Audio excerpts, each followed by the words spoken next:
Good morning mga kapatid. Isang pinagpalang araw na naman sa atin lahat na patuloy tayong napoproteksyonan. Patuloy tayong nabibiyayaan ng Diyos na ligtas tayo sa COVID-19 virus. At patuloy siyang nagmemensahe sa atin mga kapatid na sa mga panahong ito ng kabagabagan, napakahalaga na tayo matuwid sa kanyang harapan at ang nagiging matuwid lang sa kanya yung mga anak niya na tunay na mananampalataya. Kaya napakahalaga na mananampalataya tayong lubos sa kanya na may sinasabi siya sa Hebrews 10:37 ng ganito hanggang 39. Sapagkat sa madaling panahon siyang pumaparito'y darating at hindi na magluluwat, ngunit ang aking lingkod na matuwid ay mabubuhay sa pananampalataya.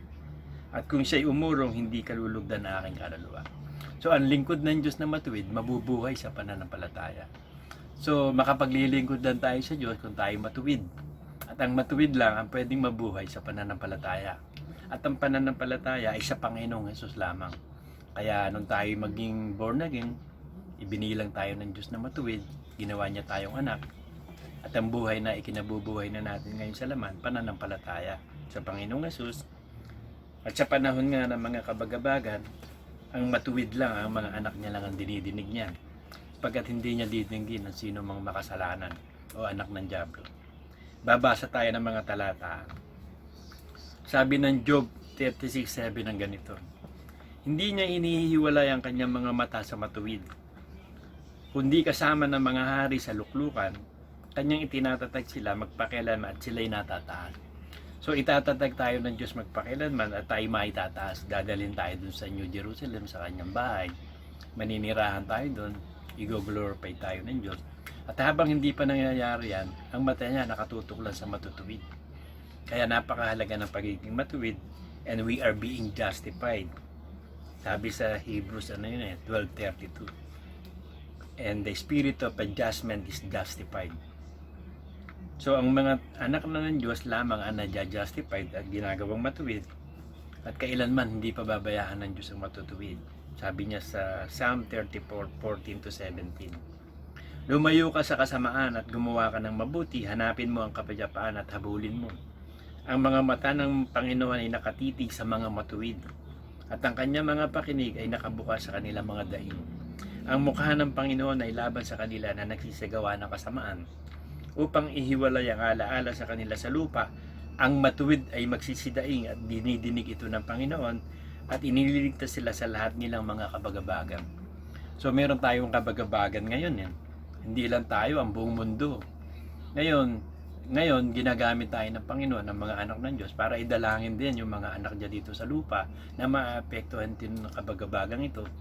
Didinggin ng Diyos ang dalangin natin para sa kanila. Pagkat malaki ang nagagawa ng panalangin ng isang taong matuwid. Kaya napakahalaga na maging matuwid. You must be born from above. You must be born again. Kung hindi ka maboborn from above, wala kang connection sa Diyos. Wala kang connection sa Ama. Kahit anong dalangin mo, hindi ka didinggit kasi makasalanan ka pa. Sabi sa John 9:31.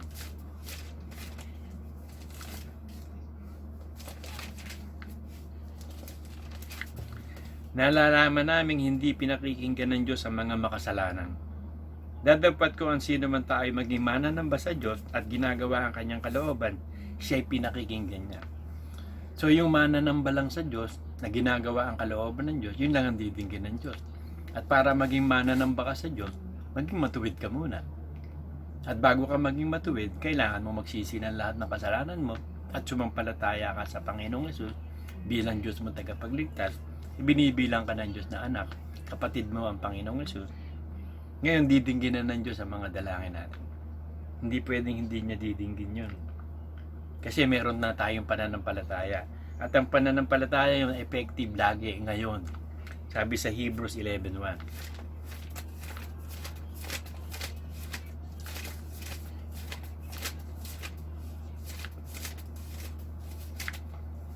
Kasi yun ang kagandahan ng ibinigay na faith sa atin ng Diyos. Nanggaling sa Kanya yung pananampalataya natin. Kaya kung pag pinaniwalaan mo yun ngayon, effective din yun agad ngayon. Kaya sabi niya rito ngayon, ang pananampalataya ay siyang kapanatagan sa mga bagay na hinihintay, ang katunayan ng bagay na hindi nakikita. So kung maniniwala ka na nilinis ng Diyos lahat ng kasalanan mo, tunay ka talaga nagsisi, tunay ka talagang tinanggap mo ang Panginoong Hesus, ngayon ang pananampalataya, effective na kaagad. Bago ka nang nilalang. Itong oras na to, bago ka nang nilalang. Yung dati mong pagkatao, wala na. Kasi yun ang ginawa ng Diyos eh. Tinan mo yung nakapako sa krus. Makasalanan yun eh. May penalty yun nga eh, death nga eh. Daming kaso nun eh. Bakit ibinilang ng Diyos na mati? Yung oras na yun, nanampalataya, sabi niya, Panginoon, ipagsama mo po ako sa iyong paraiso. Sinasabi ko sa iyo ngayon, sa araw na ito, ipagsasama kita sa aking paraiso. So sinasabi ng Panginoon yung oras na yun kasi nakita niya na talagang nagsisi yun. Talagang sumampalataya yun. Naging anak ng Diyos yun. Kahit anak ng Diablo yun, nakita yun ng Panginoon. Kaya sabi niya, katotohanan ng sinasabi ko sa iyo ngayon. Ngayon pa rin, on that moment, nakita ng Diyos yung tunay na pananampalataya. Ipagsasama kita, so future pa yun. Sa last judgment pa yun. Magtatakda siya ng araw ng judgment. At sa araw na yun, ipagsasama kita sa aking kaharian. Kaya nga, yun nga, ang unang bubuhayin niya, yung mga patay. Namatay na yun. Unang bubuhayin ng Diyos, yung mga patay. At yung tayong mga nabubuhay yun, hindi tayo mamamatay. At yun ang ating faith. Kailangan yun ang ating pananampalataya naman. Na mas magandang manampalataya na hindi ka mamamatay. At para mangyayari yun, kailangan mong magpakabanal sa bawat sandali ng buhay mo. 1 John 3. Ito sabi niya, 1 John 3:3. Sino mang mayroon ng pag-asang ito sa kanyang sarili, naglilinis sa kanyang sarili, gaya naman niyang malinis. Masdan ninyo kung gaano pag-ibig ang ipinagkaloob sa atin ng Ama upang tayo magtawag na mga anak ng Diyos. At tayo gayon nga, dahil dito hindi tayo nakikilala ng sanlibutan sapagkat siya hindi nakikilala nito. Mga minamahal ngayon ay mga anak tayo ng Diyos at hindi pa nahahayag kung magiging ano tayo. Nalalaman natin na kung siya'y mahayag, tayo magiging katulad niya pagkat siya'y ating makikitang gaya ng kanyang sarili. So magpapakabanal-banal daw tayo, susunod tayo sa Word of God sa bawat sandali ng buhay natin. Hindi pa natin alam kung ano tayo kasi yun. Sino ba talaga nakakita sa Panginoong Hesus na glorified body? Yung mga apostol lang. Tayo hindi. Pero pag nakita natin siya, magiging katulad tayo niya kung paano nag-glorified ang Panginoon Hesus. Ganun din tayo mag-glorified. Kaya napakahalaga ng pagiging matuwid eh. Yun lang ang paraan para makapaglingkod sa Diyos at maging mananamba. At kapag tayo mananamba na sa Diyos, didinggin na niya ang mga dalangin natin. Kasi ang pagiging mananamba, pag-aalay ng kanyang katawan bilang handog na buhay. Yun ang katampatang pagsamba. Sabi sa Romans 12. Kaya nga mga kapatid, pinamamanhi ko sa inyo alang-alang sa mga kahabagan ng Diyos na inyong iharap ang inyong mga katawan na isang haing buhay. Banal na kaaya na siya yung katampatang pagsamba. So para tayo maging makasamba sa Diyos, maiaalay itong katawang ito na buhay na alay.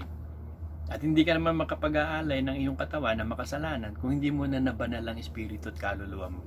At yun ang ginawa ng Diyos sa atin binanal muna ang espiritu. Justified.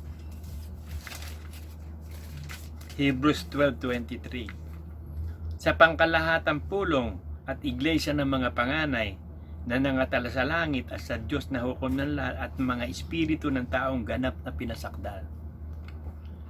So the spirit is justified. Yung spirit natin justified. Yung mga panganay, yung mga naging born again. Pag ikaw na born again, tawag na sa'yo panganay, firstborn. Kaya ang iniligtas ng Passover sa Israel, mga firstborn, yung mga tunay na mga born again, tunay na Kristiyano, ang ginawa nila, iniligtas sila sa angel of death. Naglagay ng dugo sa hamba ng pintuan. Pagkat yun ang lamb sacrificial lamb, si Jesus Christ. Yung dugo ni Kristo ang naglinis ng lahat ng kasalanan. So hindi ka gagalawin ng angel of death. We have passed death unto life Bagamat pwedeng mamatay ang ating katawan lupa, hindi mamamatay ang ating espiritu at kaluluwa. Kasi justified na nga, tunay tayo nagsisi, tunay na nambalataya. Kaya ang lahat ng mga dalangin natin, didingginan ng Diyos sapagkat mananampalataya na tayo. Kailangan lang ang pananampalataya natin ay puspos ng pag-ibig, sabi sa Galatians 5:6.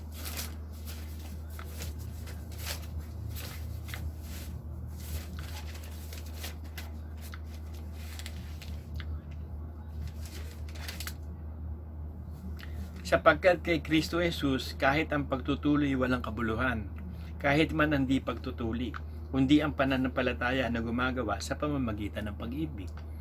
So, wala na sa ilalim ng kautusan eh. Kailangan tuli kasi yung mga Israelites, utos sa kanila yun eh. Para magkaroon ka ng bahagi sa Diyos ng panahon na yun, meron at tinatawag na pagtutuli sa laman. Ngayon, hindi na pagtutuli sa laman eh. Pagtutuli na sa Espiritu eh. Sa inner man. Gagawin kang isang bagong nilalang. Yun ang pagtutuli. Hindi na yung mga panlabas na anyo. Kaya inner man na eh, nasa loob na. Kaya gumawa ng isang bagong pagkatao sa atin ng Diyos. At yung bagong pagkatao na yun, hindi gumagawa ng kasalanan yun. Yun ang anak ng Diyos. Yung bagong pagkatao. Na i-explain na natin ng Espiritu sa atin lagi yan. Kapag ikaw anak ka na ng Diyos, hindi gagawa yun ng kasalanan. Kasi anak ka na ng Diyos, hindi ka na anak ng... Ang gumagawa ng kasalanan, yung anak ng demonyo, yung dating pagkatao. Kaya dalawa nasa loob natin. Yung dating pagkatao na anak ng Diablo at yung bagong pagkatao na anak ng Diyos. Ikaw ang mamimili dun. Huhubarin mo ba yung datihang pagkatao, yung anak ng Diablo, at ibibihis mo isang bagong pagkatao. Ikaw ang mamimili dun. So, ready ka na ba na maging tunay na mananampalataya? Ready ka na ba talaga na maging anak ng Diyos? Susunod ka ba talaga maging alagad ka ng Panginoong Hesus? Hindi ka pababayaan. Hindi tayo pababayaan na, Lo, I will be with you till the end of time. Yun ang pangako sa mga alagad. Sabi sa Matthew 28:19-20. Dahil dito magsiyaon nga kayo, gawin yung mga alagad ang lahat ng bansa. Na sila inyong bautismuhan sa pangalan ng Ama at ng Anak at ng Espiritu Santo. Na ituro nyo sa kanila na kanilang ganapin ang lahat ng mga bagay na inuutos ko sa inyo. At narito ako'y sumainyong palagi hanggang sa katapusan ng sanlibutan. Bakit sinabing lahat? Kasi pag ikaw tunay na anak na ng Diyos, sundin mo lahat ng inuutos ng Panginoon. Bakit? Kasi yung anak ng Diyos na si Jesus Christ, sinunod niya lahat ng utos ng Ama. Hanggang sa kahuli-hulihan, patak ng dugo niya sa krus ng Kalbaryo, sinunod niya. Consummatum est nga, it is finished eh. Lahat ng utos ng Ama, nasunod ng anak. Kaya kung ano yung Ama, hindi ng anak eh. Napaka-masuno rin ng anak sa kalooban ng Ama. So, ganun din tayo eh. Kung ikaw tunay na alagad ng Diyos, pag susumikapin mo, sundin ang lahat ng utos ng Panginoong Hesus, doon tayo ibinibilang ng Diyos na matuwid. Doon tayo binibilang ng Diyos na perfect.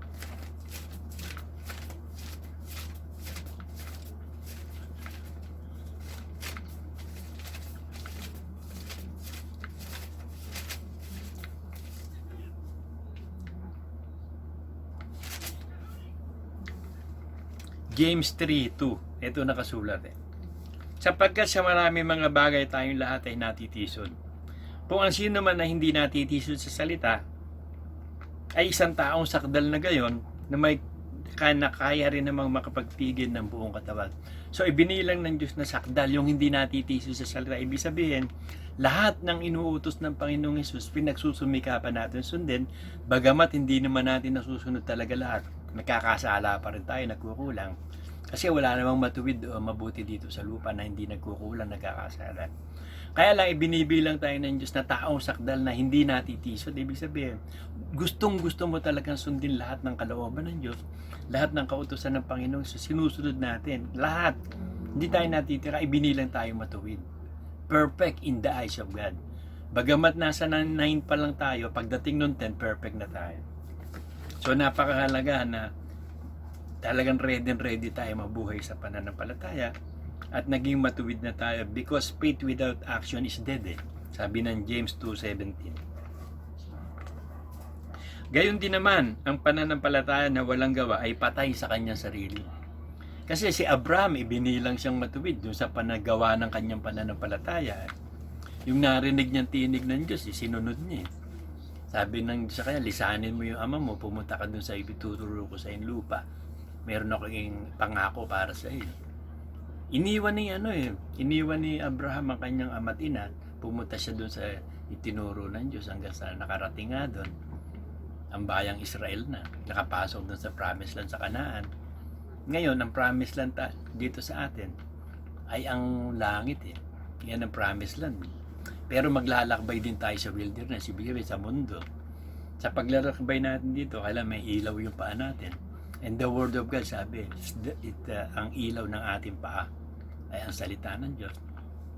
So, igigiya tayo, tuturuan tayo, tulungan tayo ng Espiritu Santo sinugo ng Panginoon para yung salita niya maging ilaw dito. Kaya tayo ilaw ng sanlibutan Nag-iilaw yung paa natin para tayo mga batang may sapatos na may ilaw. Pag naglakad, nag-iilaw. Yun ang ating gabay. Yung liwanag ng Diyos, ang Espiritu Santo, sa paglakad natin dito sa mundo. Hindi tayo aayon sa takbo ng sanlibutan, kundi magbabago ng pag-iisip na tanggapin na natin na anak na tayo ng Diyos. At sa pagiging anak ng Diyos, salita ng Diyos lang lagi susundin natin. Sabi sa Romans 12, 1 and 2. Nabasa ko na yung 1, 2 na lang basahin ko. At huwag kayo magsiayon sa sanlibutang ito, kundi mag-iba kayo sa pamamagitan ng pagbabago ng inyong pag-iisip upang mapatunayan ninyo kung alin ang mabuti at kaaya-aya at lubos na kalooban ng Diyos. Ang kaaya-aya at lubos na kalooban ng Diyos, sundin natin ang lahat ng salita ng Diyos. Pero kailangan mong magbago ng isip. Kailangan kasi mabanal yung ating kaluluwa. At mababanal lang yan kung magbabago ng isip na kinakailangan ng nagiging gabay na natin, Word of God. So handa ka na talaga magsakripisyo, mamatay sa dating pagkatao, mabuhay sa bago. Maging matuwid. Kasi yun lang ang paraan para magawa natin ang gawa ng Diyos. Sampalatayaan yung isinugo niya. Sabi niya sa John 6:28.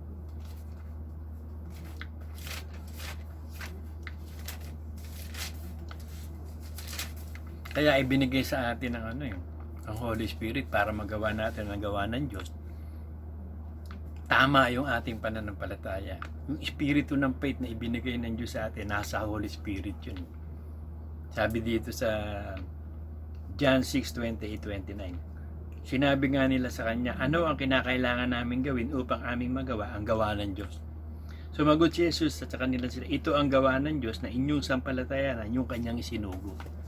So isinugo ng Ama ang Panginoong Hesus para magpakilala sa atin at nung tayo sumampalataya at magsisi, naghayag ang Panginoong Hesus sa atin through the Holy Spirit. Ipinahayag sa atin ang kalooban ng Diyos, kalooban ng Ama. Kaya na-overcome natin to sanlibutang ito because of that faith. Sabi sa 1 John 5:4.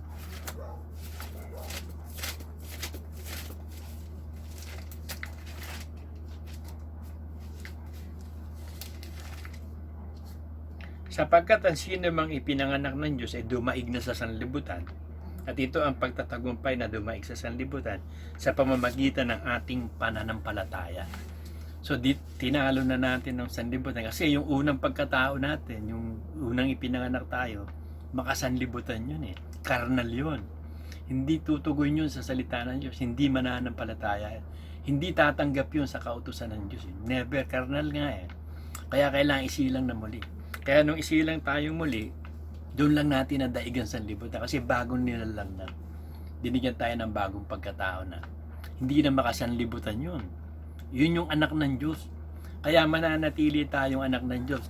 Ay ang binigay lang sa atin ngayon kapangyarihan maging anak ng Diyos Sa John 1:12 yata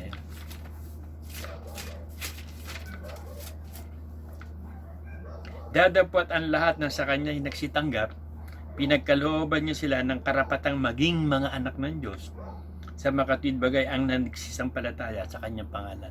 So karapatang maging anak ng Diyos. So ito yung ibinigay sa atin yung karapatang maging anak ng Diyos. Kaya pananampalatayaan natin, mapapatunayan mo lang na tunay kang anak ng Diyos. May karapatan ka nang pumunta sa langit. Kung ipagpapatuloy mo yung pagiging anak ng Diyos, hindi ka tatalikod. Magsasakripisyo ka, at patuloy tayong tuturuan ng Diyos ng Espiritu Santo hanggang sa dumating yung panahon na iligtas na tayo ng Diyos, dalhin na tayo sa langit. At tayo magiging malakas at matatag dito sa lupa para tayo mga agila. Those who wait on the Lord shall renew their strength. Yung mga tunay na naghihintay sa Diyos, yung umaasa lang sa Diyos, yun ang palalakasin niya. Meron din siya sinabi sa Psalm 92:12. Ang ganito.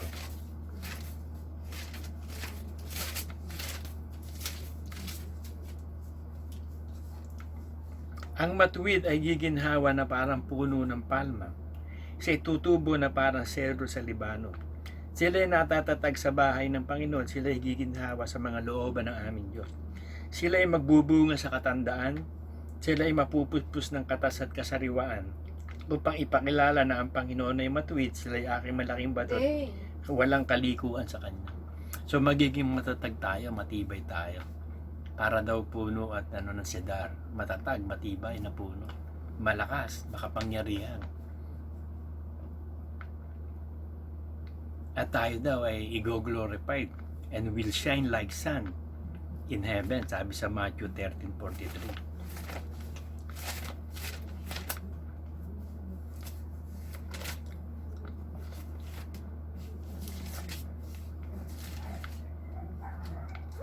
Kung magkagayon, magliliwanag ang matuwid na katulad ng araw sa kaharian ng kanilang Ama, ang may pakinig at makinig.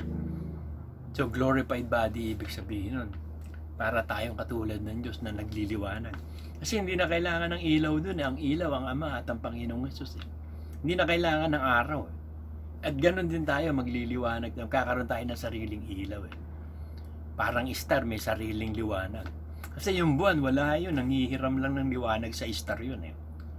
Pero yung araw, talagang may sariling apoy yun, may sariling liwanag. Kaya sabi, magiging para daw tayo mga star, mga bituin sa langit. At lagi tayong tutulungan ng Diyos sa lahat ng kasamaan. Iiwas tayo, makakaiwas tayo sa lahat ng kasamaan.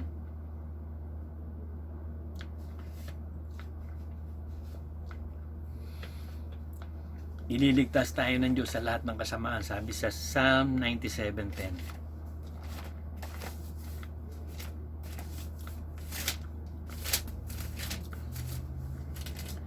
O kayong nagsisiibig sa Panginoon, ipagtanim ninyo ang kasamaan. Kanyang iingatan ng mga kaluluwa ng kanyang mga banal. Kanyang ililigtas sila sa kamay ng masama. Lalo itong mga panahong ito, kailangan natin ng Diyos. Kasi ililigtas tayo ng Diyos laban dyan sa mga viruses ng COVID-19 na yan. At hindi natin alam kung ano pa ang lalabas na iba pang mga viruses. Ngayon, mayroong bagong lumalabas yata Yung sa China pa rin yung parang sa Sungain Bago to. Hindi natin alam kung magdi-develop to ng isang matinding mga viruses at makakahawa sa tao. Kaya napaka-importante ng pananampalataya sa mga huling panahon.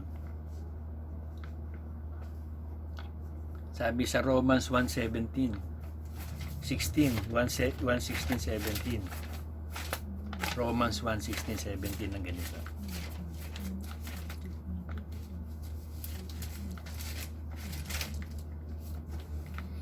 Sapagkat hindi ko ikinahihiya ang ebanghelyo, sapagkat siyang kapangyarihan ng Diyos ay ikaliligtas ng bawat sumasampalataya, unay sa Hudyo gayong hindi sa Griego, sapagkat dito ang katuwiran ng Diyos ay nahahayag mula sa pananampalataya hanggang sa pananampalataya, gaya ng nasusulat, ngunit ang ganap mabubuhay sa pamamagitan ng pananampalataya.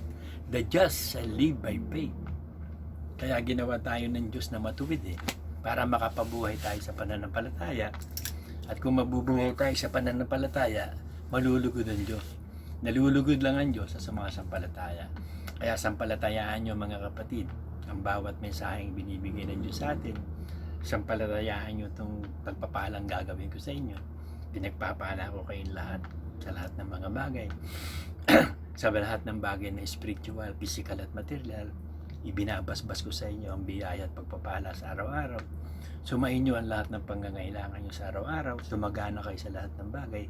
I bless you all in the mighty name of Jesus Christ. Malkiyama, toyenday kis, porenda nasi, konomo na liyana, holondia, ukuye, kia, Kuromosi, Seleyara, Unyaraya. God bless you all in Jesus' name. Amen.